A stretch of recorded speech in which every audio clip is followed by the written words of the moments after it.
శుభాకాంక్షలు తెలియజేసుకుంటున్నాను ముందుగా. మరి అదేవిధంగా ఈరోజు చాలామంది అమావాస్య అంటారు. అమావాస్య మంచిదా చెడ్డదా పోతే మీతో ఈరోజు ఒక్కరోజు కూర్చోలేదు. గత ప్రజారాజ్యం నుంచి జనసేన నుంచి వైఎస్ఆర్ పార్టీ నుంచి కూర్చోలేదు. జనసేన ప్రజారాజ్యం పార్టీతో చాలాసార్లు ప్రెస్ మీట్ పెట్టడం జరిగింది. మిత్రులందరూ కూడా 90% మిత్రులందరూ కూడా నాకు పరిచయం. ఆ రోజు నుంచి ఈ రోజు వరకు కూడా మీ నెంబర్ నా దగ్గర ఉన్నాయి కొంతమంది.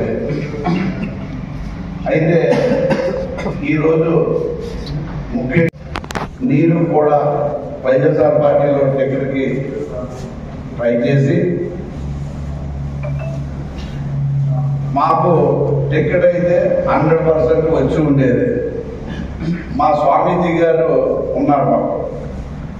చిన్నముసలివాడ స్వామీజీ 82లో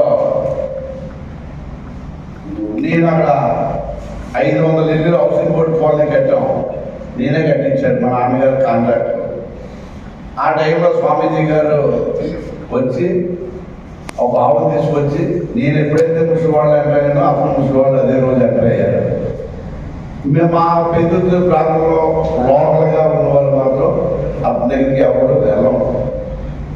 మొత్తం అందరూ అన్ని రాష్ట్రాల నుంచి సినిమా అందరూ వస్తున్నారు. కానీ మేము లోపల మాకు తెలిసి అతను విషయాలనే మేము భగవంతుని నమ్ముకున్నాం. ఆంజనేయ స్వామి భక్తులనే అన్ని భక్తులు ఉన్నాయి. లంకిపాలెం జంక్షన్లో కాలు తీసి కాలు వేస్తే నల్ల మట్టి రంగుల అన్ని చాలా పొల్యూషన్ చాలా ఎక్కువగా ఉంది. ఈ పెద్ద ఇక్కడ విషయంలో చెప్తున్నాను. ఇంక మరి చాలా పార్టీలు మనకి వచ్చాయి.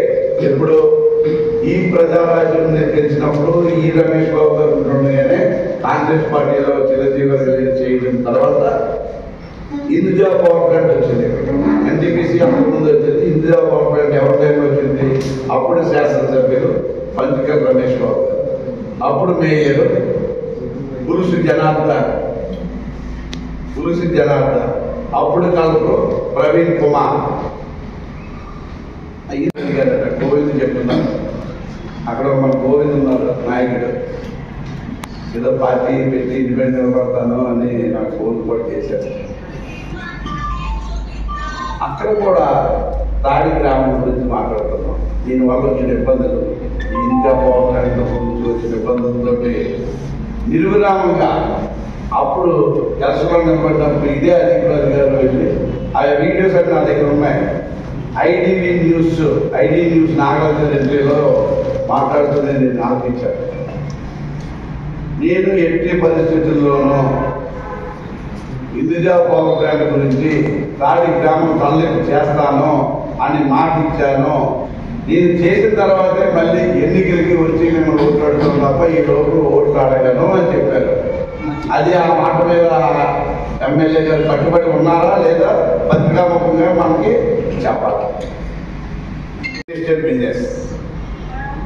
బిజినెస్ నేను వ్యాపారాలు లేని టైంలో నేను ఒకసారి టచ్ చేశాను. సంవత్సరంలో తిరిగాను. ఒక్క సైడ్ కొనలేదు, అమ్మలేకపోయాను. మనకు మాటలు తేడాలు రావు. అవన్నీ తేడా చేయడంలో మాట్లాడగలరు. రియల్ ఎస్టేట్ కూడా అదే విధంగా ఉంటుంది.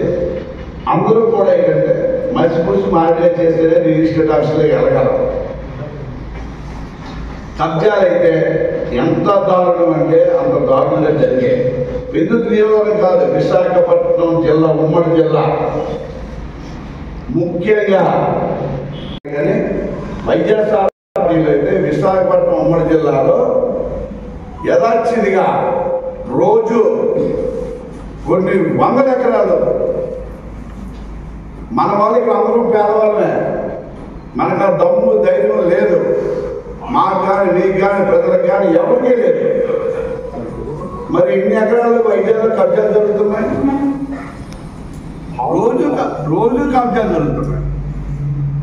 అవన్నీ మీ అందరికీ తెలుసు. పత్రికలో మీరు రాస్తున్నారు, మీరు చూస్తున్నారు. మీకేమైనా మీకు మమ్మల్ని ప్రశ్నించడానికి అయితే ఒక అరగంట పోయిన తర్వాత మీరు మమ్మల్ని అడగండి, ఏంటనేది నేను చెప్తాను. ఒక యాక్సిడెంట్ అయింది. ఆయన సిఎంపీ ప్రెసిడెంట్ గారు మాట్లాడుతున్నారు ప్రస్తుతం. ఇద్దరు ఎంతమంది చనిపోయారండి. ఇప్పుడు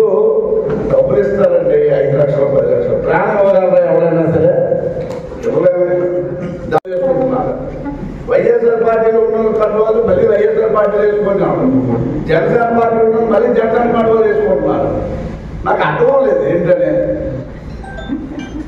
ఎందుకు ఇది ఈ స్టంట్స్ ఎందుకు? సినిమాలో చూసారా ఫైటింగ్ స్టంట్స్ చేస్తారు, ఆ విధమైన స్టంట్లు చేస్తారు. ఇది ప్రజలు మట్టు పెట్టడం, పార్టీలు మట్టు పెట్టడం చాలా దుర్మార్గమైన రాజకీయ నాయకులందరూ చేస్తున్న విషయం. నేను మొదట వ్యక్తిని జనసేన పార్టీకి రాజీనామా చేసిన తర్వాత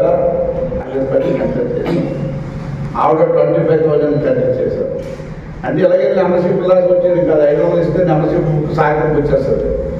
మా మిస్సెస్ అయితే కంటిన్యూగా 25,000 మెంబర్షిప్లు చేసామంటే మినిమం 20,000 ఇంటికి డైరెక్ట్గా వెళ్ళి ఆధార్ కార్డు తీసుకొని మెంబర్షిప్ చేసిన పరిస్థితి. అంటే మేము ఏది చేసినా మా మిస్సెస్ కానీ మా నాన్నగారు కానీ నేను కానీ డెలిగేట్గా చేస్తాం. పార్టీలో పదవులు ఆశించాం. టికెట్ ఇస్తే మనం సేవ చేద్దాం, టికెట్ గురించి అడుగుతాం తప్ప ఏ రోజు చెప్పి సీట్ అయితే డబ్బులు తీసుకుంటున్నారో లేదా స్వామి డబ్బులు తీసుకుంటున్నారో నాకు తెలియదు. కానీ స్వామీజీ చెప్తే సీట్ వచ్చింది, స్వామీజీ చెప్తే ఓట్లు రావు.